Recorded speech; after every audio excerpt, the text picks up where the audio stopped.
আবু সুফিয়ান নবীজির চাচা রাদিয়াল্লাহু তাআলা আনহু, তিনি কালেমা পড়ছে 21 বছর পর। কালেমার দাওয়াত শুনছে কত বছর আগে? 21 বছর আগে। কালেমা পড়ছে 21 বছর পর, মক্কা বিজয়ের সময়। এর আগে সমস্ত যুদ্ধের সেনাপতি, বদরের যুদ্ধ ছাড়া, বদরের যুদ্ধের সেনাপতি ছিল আবু জেহেল। সে তো বদরের যুদ্ধেই মারা গেছে। এরপর থেকে নবীজির বিরুদ্ধে যত যুদ্ধ করছে মক্কার কাফেররা, সবগুলোর সেনাপতি ছিল এই আবু সুফিয়ান, এই উনি।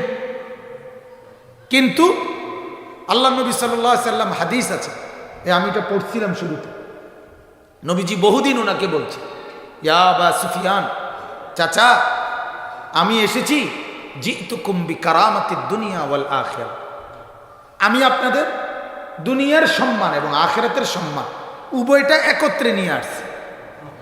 আমি শুধু আখিরাত সাজাইতে আসি না, আমি দুনিয়াও সাজাইতে আসছি। আমাকে মানেন, আল্লাহকে মানেন, দুনিয়াও সুন্দর হবে, আখিরাতও সুন্দর হবে। দেখেন নবীজি সাল্লাল্লাহু আলাইহি সাল্লামের এই চাচা আবু সুফিয়ান 21 বছর পরে মক্কা বিজয় হয়েছে 8ম হিজরিতে, নবীজির মদিনায় হিজরতের 8 বছরের মাথায়। তাহলে নবীজি মক্কায় ইসলাম প্রচার করছে 13 বছর, আর মক্কা বিজয় হয়েছে 8ম হিজরিতে, মানে মদিনায় যাওয়ার 8 বছরের মাথায়। তাহলে 13 আর 8 কত? 21 বছরের মাথায় যেদিন মক্কা বিজয় করবে, আগের রাত মানে আজকের রাত, কালকে মক্কা নগরীতে ঢুকবে নবীজি। আজকের রাত আবু সুফিয়ান আসছে, মুসলমানদের কাফেলা কত তাবুর মধ্যে ঘুরে গোপনে লুকাইয়া আসছে রাত্রে সাইতগুলি। মুসলমান কি পরিমাণ, কথা বুঝছেন? নবীজির চাচা আব্বাস, নবীজির আপন চাচা আরেকজন আব্বাস রাদিয়াল্লাহু তাআলা আনহু, উনি এই টহল অবস্থায় আবু সুফিয়ানকে দেখতে লাইছে। দেখেই দৌড়াইয়া খপ করে হাতে ধরছে, দৌড়া আবু সুফিয়ানকে বলতেছে, তুই এদিকে, তুই আর এদিকে যাবে না, তুই এদিকে বন্ধু, মানে সামান্য তো এদিকে। কইতে কই নিবা আমারে? বাতিজার কাছে নিব, মুহাম্মদের কাছে। হ্যাঁ এখন আসো। তো টাইম না রওনা দিছে, রওনা দিয়ে আল্লাহ নবী সাল্লাল্লাহু আলাইহি সাল্লামের কাছে যাইতেছে। কদ্দুর গেছে আর হযরত ওমর রাদিয়াল্লাহু তাআলা আনহু দেখছে। আবার ওমর দেখেই তরবারি বাইর করছে।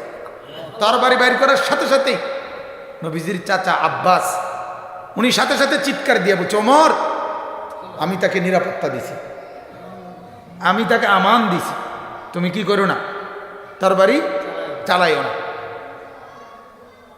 এবারে বলছে আমি নবীজির কাছে নিতেছি তাকে। ওমর বলছে আচ্ছা চলো আমিও যাব।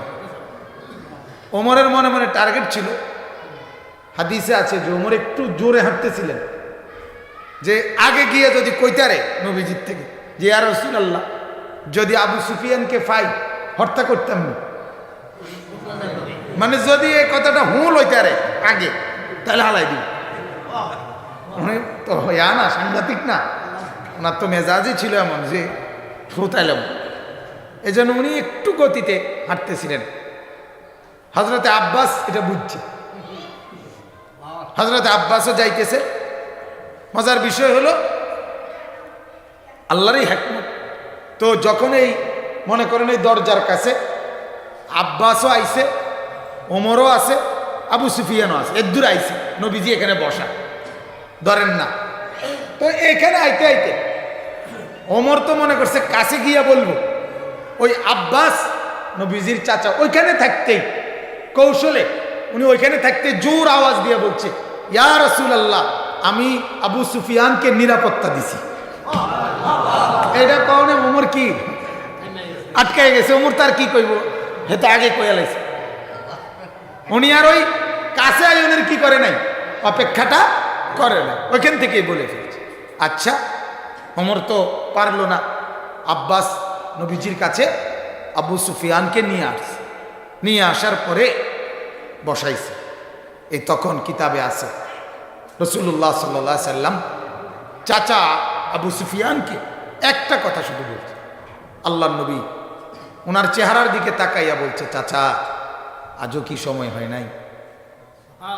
চাচা আর কতদিন, আর কত বিরোধিতা করবেন? এখনো কালেমা পড়বেন না? আর কতদিন চাচা, আর কত অপেক্ষা করবেন, আর কত দেখবেন? এই নবীজি যখন দরদ নিয়া এই কথাইটা বলছে, কিতাবে আছে আব্বাস, ওই যে যিনি আনছে তাই এই উনি তা ধাক্কা দিছে ওই পিঠে, আবু সুফিয়ানের পিঠে ধাক্কা দিয়ে আদর করে, আরে ফর বেশি তুই বেড়া, ফর কালেমা পড়, এই ঠেলা দিছি আর আবু সুফিয়ান কালেমা পড়ে ফেলছে, মুসলমান হয়ে গেছে। লাভ দিয়া আব্বাস উঠছে, ওইটা ওই পাশে গিয়া নবীজির কানে কানে গিয়া বলছে, ইয়া রাসূলুল্লাহ, আপনি তো জানেন আবু সুফিয়ান সম্ভ্রান্ত ব্যক্তি, কালেমা তো পড়ে লেছে ঠেলার লাগে, আপনি তার একটা বিশেষ কোনো মর্যাদা দেন, কদ্দুর কন, কিছু একটা কন, কইলে খুশি হবে, তাহলে আর একটু মজবুত হবে ইমানটা। আল্লাহ নবী সাল্লাল্লাহু আলাইহি ওয়াসাল্লাম সাথে সাথে দাঁড়াইয়া সাহাবীদের সামনে ঘোষণা দিছে রাতেই, শোনো, আগামীকাল আমরা মক্কা নগরীতে ঢুকব মক্কা বিজয়ের জন্য, যুদ্ধের 10,000 সাহাবী তখন তো, আগামীকাল আমরা ঢুকব, ঘোষণা দিবা তোমরা গিয়েই, যেই লোক মক্কাবাসীর মধ্যে যে কেউ আবু সুফিয়ানের বাড়িতে আশ্রয় নিবে সে নিরাপদ। এটা আবু সুফিয়ানের জন্য আমি আলাদা কি দিলাম, ঘোষণা দিলাম। আবু সুফিয়ান কলজা বড় হয়ে গেছে, যা আমারে তো মোহাম্মদ কি করছে, বিরাট একটা ইজ্জত দিছে, আমি যে একজন নেতা এটার একটা আলাদা কি দিছে, তার ঈমান মজবুত হয়ে গেছে।